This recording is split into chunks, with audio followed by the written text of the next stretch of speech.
Nevertheless, the bottom line is that the preacher himself can't bring you to God and save your eternal soul. For we do not preach ourselves, but Christ Jesus as Lord, and ourselves as your bondservants for Jesus' sake.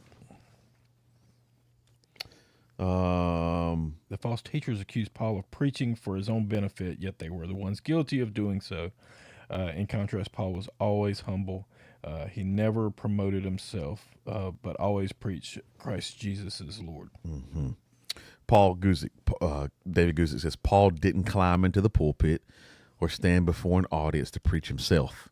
He wasn't important, and he wasn't the focus. Jesus was the focus.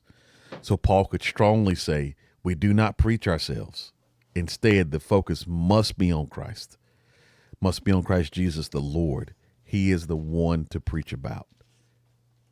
So then, clear presentation of the gospel minus Jesus, not a clear presentation of the gospel.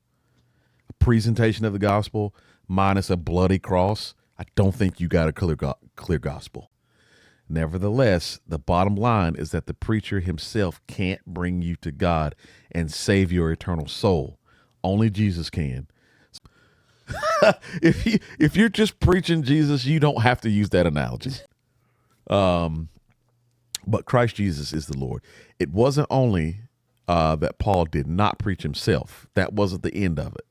He also did not preach a gospel of moral reform or a list of rules you must follow to be right with God. Paul didn't preach that. He preached Jesus, presenting Christ Jesus the Lord.